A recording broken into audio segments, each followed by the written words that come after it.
This video will go through the general assembly process for the NordicTrack T-Series treadmill. Because of continuing product improvements, your assembly steps may not be identical to those shown.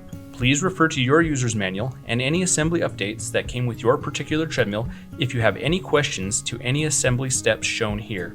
This video is intended to be a supplement to the directions in your user's manual. Assembly will require 2 persons. Assembly also requires the following tools: the included hex keys, 1 Phillips screwdriver, and 1 adjustable wrench. You may find it convenient to use a set of socket wrenches or ratcheting wrenches.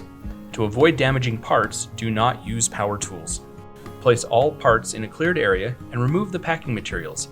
Do not dispose of the packing materials until you finish all assembly steps. Make sure the power cord is unplugged.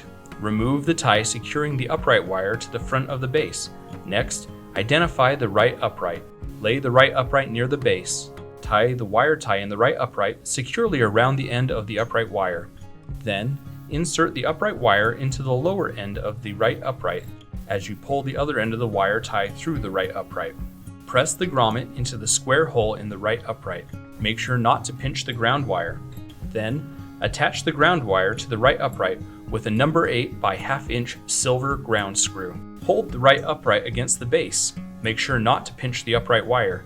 Attach the right upright and a wheel with 2 3/8 by 2 1/4 inch screws, a 3/8 by 1 1/4 inch screw, a 3/8 by 1 3/4 inch screw, and 4 3/8 star washers. Do not fully tighten the screws yet. Attach the left upright and the other wheel in the same way. Note, there are no wires on the left side. Remove and save the 4 5/16 by 3/4 inch patch screws that come pre-installed in the uprights. Identify the left and right base covers. Slide the left base cover onto the left upright and slide the right base cover onto the right upright.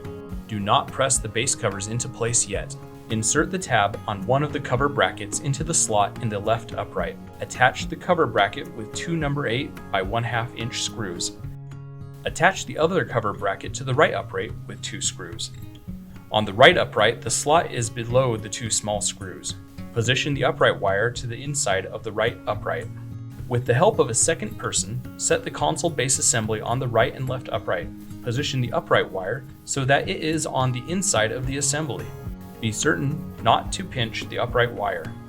Partially tighten a 5/16 by 3/4 inch screw into the center hole on each side of the console base assembly and the top of the right and left uprights. Do not fully tighten the screws. Identify the right handrail assembly.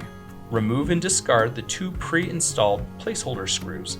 Next, carefully raise the pulse crossbar enough to allow you to slide the handrail onto the console base assembly. The cover bracket should slide into the narrow space in the lower portion of the handrail assembly. Attach the left handrail assembly to the left side in the same way. Attach the right handrail assembly with 2 5/16 by 2 1/2 inch screws and 2 5/16 star washers. Do not fully tighten the screws yet. You may need to adjust the position of the right handrail assembly to align the screws properly. It's important to avoid damaging the pulse crossbar in this step. Do not use power tools and do not over-tighten the number 10 by 3/4 inch screws. Attach the pulse crossbar to the right and left handrail assemblies with 4 number 10 by 3/4 inch screws and 4 number 10 star washers. Start all of the screws and then tighten them. With the help of a second person, hold the console assembly near the console base assembly. Locate the console wire in the right side of the console assembly. Connect the upright wire to the console wire. The connectors should slide together easily and snap into place. If they do not, turn one connector and try again.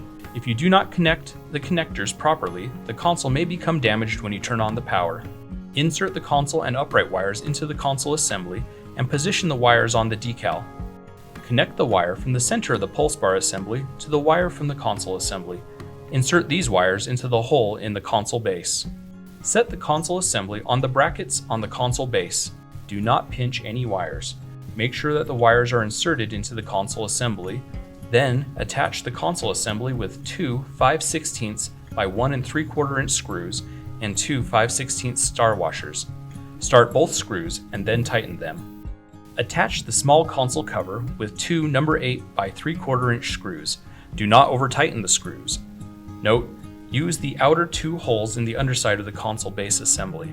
Tighten the 5/16 by 3/4 inch console base assembly screws in the center hole of the handrail assembly on top of the uprights that was left loose earlier in the assembly. Then tighten two number 8 by 3/4 inch screws into the handrail assembly in the location shown. Do not over-tighten the screws. Repeat these steps on the other side. Finally, firmly tighten the two 5/16 by 2.5 inch handrail screws that were left loose on each side of the handrail assembly. Next, identify the handrail cover. Insert the tab on the right handrail cover into the right handrail assembly. Then, press the right handrail cover onto the console assembly. The right handrail cover has a mushroom fastener that should snap into the hole in the base assembly. Then, attach the right handrail with a number 8 by 1 inch screw. Do not over-tighten the screw. Attach the left handrail cover in the same way. Carefully slide the upright crossbar between the left and right uprights. Attach the upright crossbar with the four 5/16 by 3/4 inch patch screws that you removed from the uprights previously and four 5/16 inch star washers. Start all four patch screws and then tighten them. Insert the tray from the front of the treadmill and set it on the upright crossbar. Attach the tray to the upright crossbar with four number 8 by 1/2 inch screws. Start all four screws and then tighten them.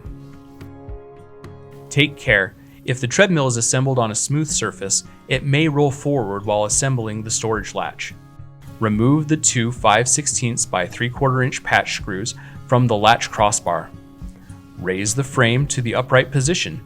Have a second person hold the frame until the storage latch is completely installed. Install the latch crossbar to the frame. Make sure that the "this side towards belt" sticker is facing the treadmill and the bracket is toward the ground.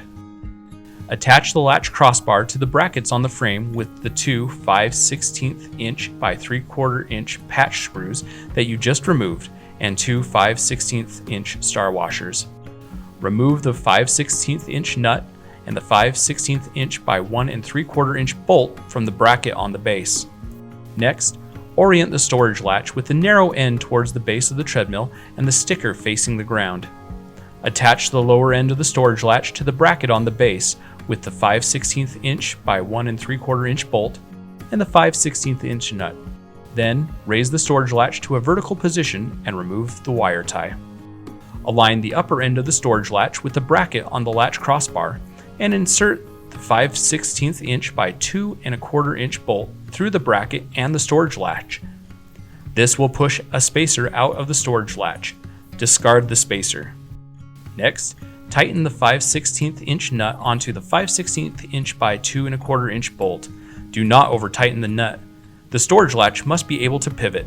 Then, lower the frame by pushing forward slightly on the deck and pressing the top of the latch with your foot. While the top of the latch is depressed, lower the deck. Firmly tighten the four 3/8 inch by 2 1/4 inch screws and the two 3/8 inch by 1 1/4 inch screws. Next, tighten the two 3/8 inch by 1 3/4 inch screws. The wheels must be able to turn freely. Next, set the left inner base cover onto the lower end of the left upright. Slide the left base cover downward and press it onto the left inner base cover. Then, set the right inner base cover onto the lower end of the right upright. Slide the right base cover downward and press it onto the right inner base cover. After the treadmill is assembled, inspect it to make sure that it is assembled correctly and that it functions properly. Make sure that all the parts are properly tightened before you use the treadmill. Be sure to follow all important warnings, precautions, and instructions as described in the user's manual. Be sure to use the treadmill connected to a surge protector and place the treadmill on a floor mat to protect the treadmill and other property.